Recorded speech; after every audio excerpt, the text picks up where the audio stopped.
Welcome back, everyone, to episode 23 of the Tricks and Traps Speedrun. So I'm coming into today, rated 1466, on a win streak of 99 games. So we'll see if I can get win number 100 in this first game. Let's hop into it. Okay, first opponent, playing Tara VZ. And I'm going to play Knight of 6. Maybe we'll have another Budapest Gambit. But we have a London opening, Bishop F4. So I usually like to play d5 here, but I'm going to play knight to c6. This is what Daniel Naroditsky played against me recently in a 10-minute rapid game. And the point is to play a King's Indian setup, pawn g6, bishop to g7, and I'll castle. So it's a nice combative line against the London. Bishop g4, yeah, might as well, pin the knight. And one of the main plans here for black is to play knight d7 and then pawn to e5, which, yeah, let's go for h3, attacking my bishop. So I'm pretty much committed to taking on f3. White takes back, now I'll play pawn e5. So this is very, very typical structure arising of King's Indian versus London, like queen e7. Nothing actually too crazy so far. Really just have a solid setup, kicked back the London bishop. And white plays queen b3, so attacking the pawn on b7. There's a few options here. Knight a5 is one move to consider, which almost wins material. Knight a5, there's queen a4. Am I winning anything? I could trade off knight for bishop. Yeah, knight a5, queen a4, calculate knight b6, and then takes. But I'm not sure if I want to go for that. The other option is to play knight to c5. Choices. I'm going to go for knight c5. I'm keeping both my knights. There is actually a small trap here. If queen b5, there's a6. It's actually a big trap of the queen. So white correctly retreats the queen to c2. And now b4 is maybe on the horizon. So I'm going to play a5. A preventive move, also gaining a bit of space on the queen side. And now, yeah, what to do? I mean, one of the main plans in this sort of middle game is to expand. And my f-pawn is pinned by the bishop, so I'll play king h8. Not in really any rush to fight for the d-file. I think that would just lead to trades. Okay, white wants to play b4, so I'll play a4, clamping down. Now if b4, there's en passant.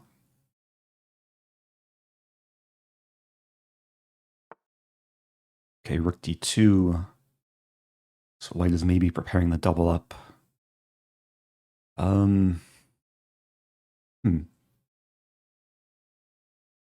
Yeah, maybe now rook d8 makes a bit more sense. Just don't want white to fully dominate the d-file. Okay, rook d1, so we'll trade a little bit. And if queen takes, I have the possibility of knight e4. In this case, I'll play pawn f5. So making some progress, gaining more space. Yeah, it's definitely a fight. Kind of a more strategic game than usual for this series. Knight e1 is a sign that maybe my opponent doesn't quite know what to do. So maybe allows knight e4. Yeah, knight e4 hits the rook and the bishop. I'm also considering pawn f4. Both moves look attractive, but I have to choose between them. Pawn f4, I mean, if takes, I win the knight. So I guess bishop h2 would be forced. I could take and then take. I think there's more benefit to knight e4. Hitting the rook and guaranteeing to take on g3 and damage white's structure. Yeah, let's go for this. I do kind of abandon the a4 pawn. but that should be okay. I'm imagining in the not too distant future I can... Whoa. White resigns. I was going to say that eventually I would take and then queen c5 to attack things. A strange moment to resign, given that my opponent is not down any material. Like rook d5 is maybe playable. Check the eval bar. Yeah, black is for choice here. Engine says minus 1.6 to 1.7 in black's favor. Rook d1 is the best move, takes. And I probably would have gone for queen c5. But then there's queen e2, and white is kind of holding on. So kind of an anticlimactic finish to this game. If we go back, yeah, it was kind of a strategic battle in the middle game. White is actually fine according to the engine, maybe slightly better. But I got a nice position. Yeah, I just want to quickly check knight a5. Okay, yeah, white's doing okay after this or this. So, yeah, knight c5 was fine. Queen a3 is actually a move. But yeah, I don't think there's like so much to analyze. I just got a nice middle game plan, and my opponent gave up perhaps a little bit too early. So that's win number 100 of the series. I'm up to 1474. Let's keep it going. Okay, next opponent, playing Binny 2005. And we'll have a king's pawn. Bishop to c4. So let's play knight f6, attacking the pawn on e4. Pawn d3. And I'm feeling a bit more aggressive here. Actually, how aggressive am I feeling? I saw there was a recent request for Evans Gambit. And even though I'm black, let's try and play a reverse Evans Gambit. Pawn b5. Something a little bit out of the ordinary. But the whole point is to get initiative, take over the center. I am down a pawn. But white's moving the bishop many times just to trade it off. Yeah, now it's a question, do I have compensation? Maybe just develop bishop to d6. There's probably some long-term compensation here, given that I have the center, I have some half-open files to work with. I'll play queen b6 to unpin the knight, attack the pawn on b2. Pawn b3. I really want to strike in the center. Pawn e4 looks interesting. Take. There's knight d4. Also considering knight g4 to threaten mate. Probably provoke castling, and then f6. I have choices here. What to do? Let's be aggressive. Pawn e4. And usually when you're castled and your opponent is not castled, you do want to open the center. And yeah, white goes into this line I was anticipating. I'll play bishop to e5. So pinning the knight to the rook. And bishop e3 makes some sense. Yeah, white's playing well so far. Not getting as much as I wanted. Not sure if white's actually threatening any discovery. So I might have time to play this or this. There's also knight d5. Knight d5 looks nice, just to pressure the bishop.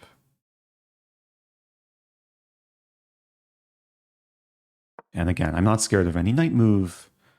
If knight moves, I can take, and then the rook would be attacked. Now I think there's actually a tactic to take on e3 and queen h6. A long distance move, attacking h2 and e3. And I don't think white can defend both pawns, and both are very important pawns to white's position. White gives me a choice what to take. I don't think it's force mate. But white's whole position is crumbling now. King f2, queen g3. And I can take on g2. Actually, I can take on e3 here. Wait a minute, is it force mate? Check here, bishop g3. It is force mate. I should have played bishop g3 initially, but okay. Got my second chance. So that turned around quickly. Yeah, it goes to show the power of compensation, piece activity, and even if the opening was slightly dubious, eventually my opponent did crack. Let's go back and see how dubious this actually is for black after pawn b5. Not sure if this is something I've played before. Engine says plus 1.2 in white's favor. But yeah, already bishop c4 gives me time, and black should have adequate compensation here. Okay, engine prefers knight d7. Yeah, maybe to prepare bishop b7 is a bit stronger. And then going forward, yeah, the position was looking nice. e4 is fine. Yeah, all of this was fine. Yeah, my opponent played a very natural-looking move, which just stumbles into this tactic. And white is actually like pretty defenseless here. The best engine move is rook f4 to try and block both diagonals, but giving back material. Black would be completely winning here. Okay, so nice quick game. The kind of new opening weapon. That brings me to 1481. Let's keep it going. Playing Rivelin ALB. And we'll have another king's pawn. Okay, I'm feeling like a Stafford Gambit. See if white wants to go into it, which they do. Will we see a Stafford Gambit accepted? I think the Stafford is still very effective at this rating level. But you never know, some players are more prepared than others. So we do have the main starting position of the Stafford. Bishop d3, kind of an awkward move, but does defend the pawn. At the same time, it blocks a pawn, which blocks a bishop. And I'm just going to develop naturally. And I'll go for the typical Stafford Gambit attack. Knight g4, setting up queen h4. This is not a position I've had like so frequently, because most players don't play bishop d3. More often I have positions with like bishop on c4 and knight on c3. So queen e2, interesting. That over-defends f2. So now if I play queen h4, there is pawn h3. Huh. There's actually a crazy line. I'm wondering, can I get away with queen h4? Let's start with it. White has to play h3. There's no other logical way to prevent checkmate. And the line I'm calculating is queen g3. Threatening mate. Taking advantage of the pin. Allowing takes, and then I take back. Hitting the queen. The queen moves, and then bishop f3. I think this is crushing. This is not a trap I think I've ever had before in the Stafford. To sack the knight like this and take advantage of the pin of the f-pawn and the pin of the g-pawn. Let's see if white allows me to go into this like really beautiful line. Should also mention if takes queen e3, I'll just take and then the pin remains.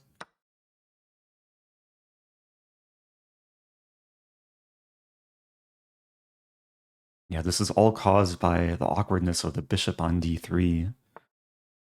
The bishop f3 is this mate in 2? Such a funny position. Neither pawn can move. Both pawns are pinned. Yeah, mate is unstoppable. So opponent is going into the tank, but it's already past the point of no return. Yeah, queen e3, and let's take... Okay, that was fun. Yeah, 11 move win. I'm not sure if there's more to analyze here. We'll just see what was white's losing mistake, because bishop d3 is playable. Knight g4 is already better for black. Queen e2 is losing because of this line, right? Yeah, queen g3. Engine actually prefers h5. Queen g3 is also winning. Oh, the engine suggests b4 here. Try and deflect the bishop. Black is still winning. Yeah, just bishop b6. And it's the same problem for white. So that brings me to 1489. Let's keep it going. Okay, this time I'm white. I'll play pawn e4.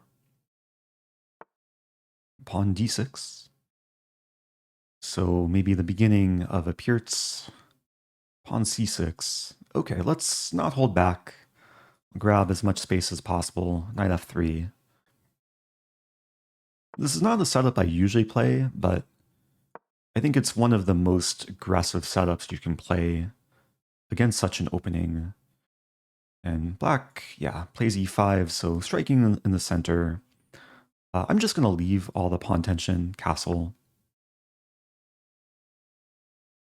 And then I will try and be aggressive going into the middle game. Pawn h6. Yeah, black is playing a little bit slowly with development of the king side. But this does prevent knight g5 ideas.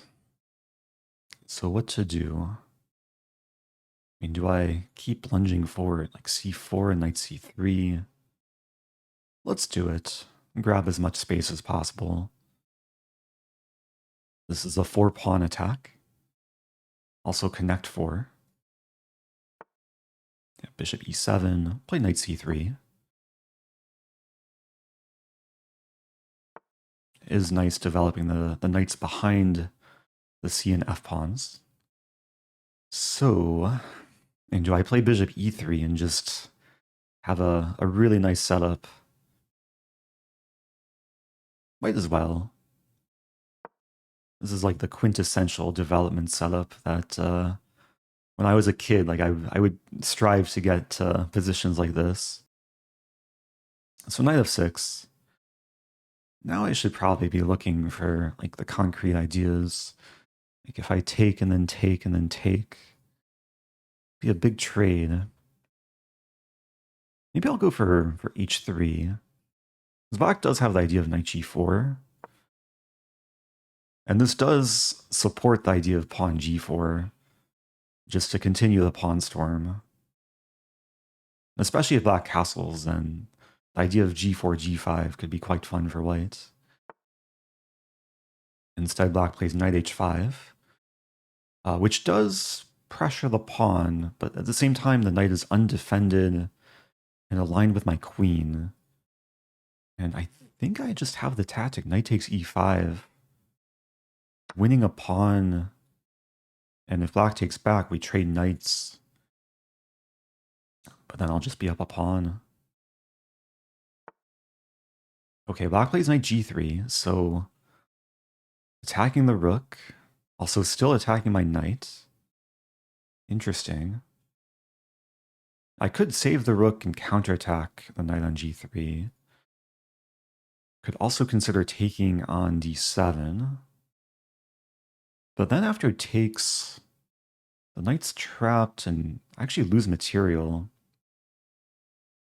Also considering this move. And king takes... I think rook f3 is the most controlled. Just not giving black the option of taking my rook, And again, if takes, I take this knight, and my rook will actually activate. But now I'm just realizing if takes, I get forked. Oops. Okay, well, let's take back. Yeah, takes, I lose the bishop or rook. But to be honest, this probably isn't that bad for me. I now have a massive center. The knight is almost trapped. There's knight h5 or bishop h4. If knight h5, maybe I play rook takes f7. Let's go for it. So sacking the rook, but attacking the knight on h5.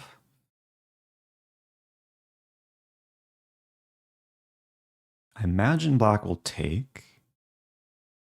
We might see take and then g6. But there's some fun lines. There's ideas of e6. There's even ideas of knight d5 to get a center pawn cube.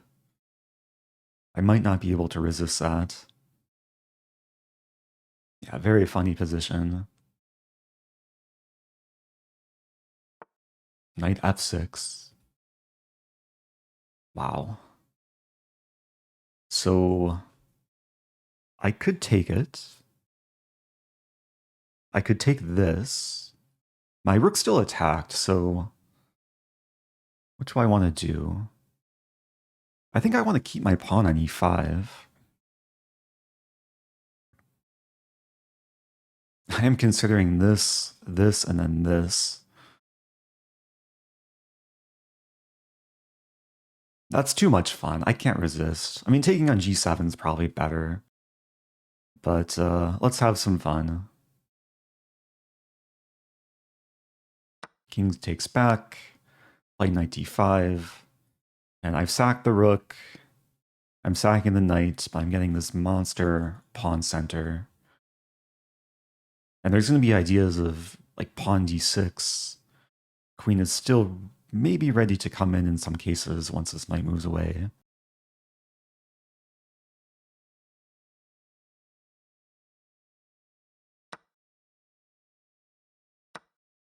Unfortunately, the pawn cube probably won't last because, yeah, black can take.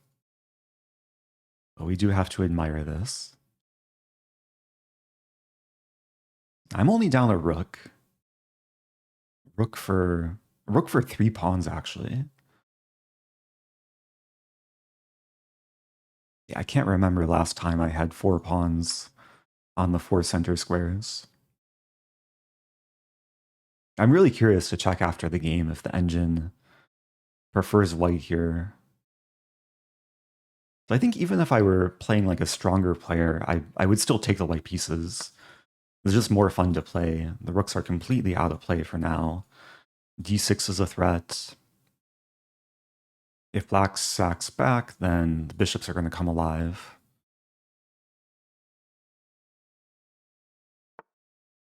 Okay, so queen a5. Do I go forward with d6? Let's do it. And there's not really a safe place for the king. Now I have pawn e6. Do I want that, though? Because it does allow knight f6. Yeah, let's take a moment here. I should calculate. e6, knight f6, check, king d7, and maybe just bishop f4. The pawns are going to be so hard for black to win. Okay, knight b6.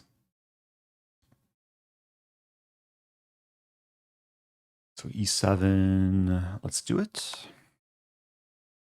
I should note that queen h5 may look appealing, but it is covered by the black queen.